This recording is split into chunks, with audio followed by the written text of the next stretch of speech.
As you reach the end of the street, the silence is broken by the unmistakable charge of goblins. Roll for initiative. Hi,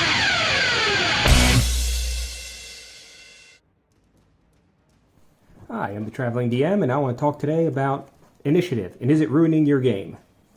So, let's talk about initiative in the way that it currently works at D&D.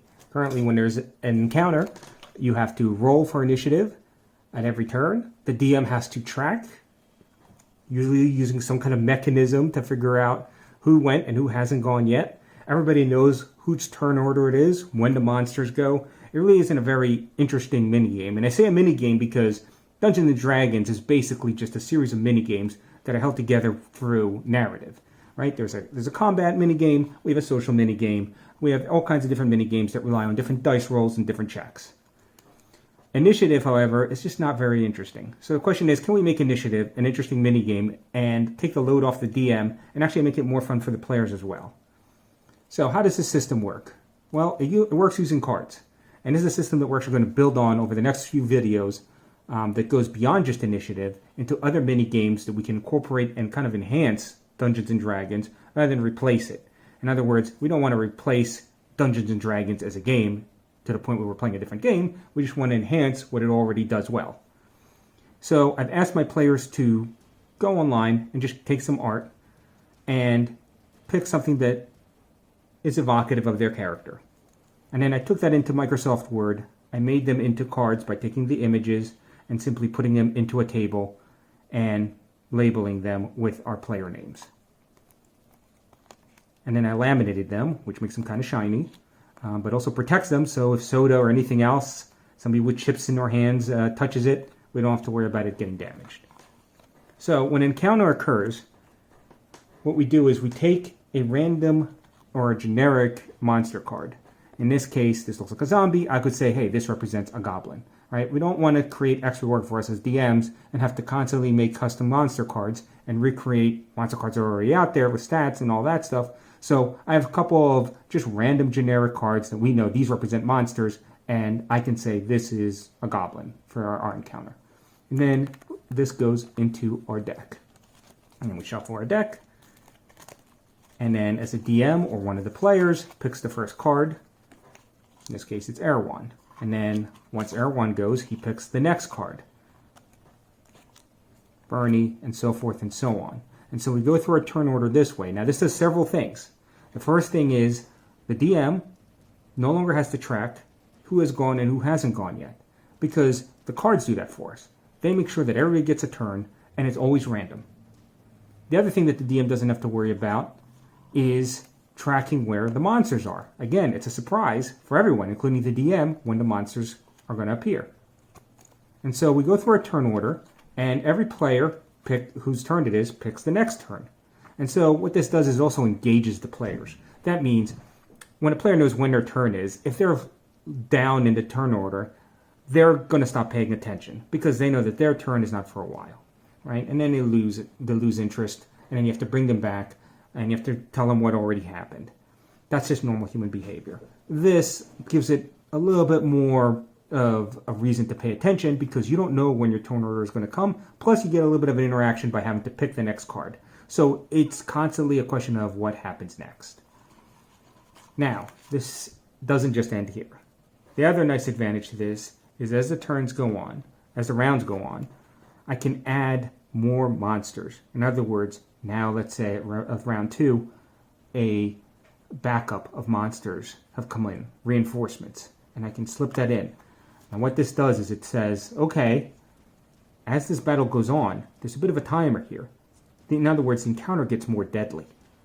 And I can decide as the DM ahead of time how deadly I want this encounter. And I can ramp it up, and I can lower it back down again by simply adding and removing our monster cards at each round. So I can say, hey, these hobgoblins have retreated in round 3. And so I can remove them from the deck, and now it's become easier. The other thing I can do is I have these cards that are just layer action cards, basically. Just random art that lets us know, hey, this isn't a monster, this is an action. In other words, something happens here. Maybe a trap is sprung. Maybe more reinforcements occur. Maybe the monsters just get a bonus action. They get an extra attack. Maybe they run away. All those are possible. And we can add this to our deck and make it more interesting. And we can add more than one. In other words, we can make this encounter as deadly as we want simply by playing around with our deck of initiatives. And so we add them into our deck, we reshuffle them. Now in my game, when we have a regular type of encounter that doesn't have a boss in it, I'll usually run it for 3 rounds, maybe 5. The idea is to have quick hit and run type of encounters that do some damage and take off some resources, but not necessarily enough for the player to say, I need to recharge or I need to heal up. In other words, small cuts, because a big hit, if I had a big hit and you take half damage, you're probably going to want to heal right away. But if you're in these constant encounters and you're only losing 10 health points here, 20 health points there, you may not want to heal right away. And so what you're doing is you're allowing yourself to degrade. And by the time you get to the boss, without even realizing it, like a boiled frog, you've lost quite a bit of health and resources because the encounters were easy enough for you to survive. But their point wasn't for them to kill you. The point was to eat up your resources, but to do so quickly so it's not a slog. In other words, by the time we get to the boss battle, we don't want your players to be so fatigued from all the other encounters that they've had that now the boss battle becomes a slog itself. So this allows us to do quick hit and runs and ramp up our difficulty simply by adding cards onto our initiative deck. And so each round becomes much more exciting for the players. What am I going to add to the deck? What am I going to remove to the deck? What do the actions mean? What comes next as I draw the card? Every time that a player draws a card, it becomes a tense moment for the entire party. Everybody is paying attention because even if it's not your turn, if suddenly an action card comes up, you might get targeted. So now there's an incentive for our players to pay attention to what's happening, just through initiative. So what we've done here is we turn initiative order into a bit of a minigame. A minigame with tension, some narrative, and even for the DM, a lot of surprises because the DM doesn't know what order all of these will occur any more than the players do. And it's very transparent as well. So the players aren't going to say, well, you're cheating. With this initiative order, everybody gets the same chance. And so every turn becomes more exciting, especially when you consider that the person who went last might end up going first in the next one, and then you get 2 turns in a row. Same thing could happen with the monsters. It becomes very swingy that way.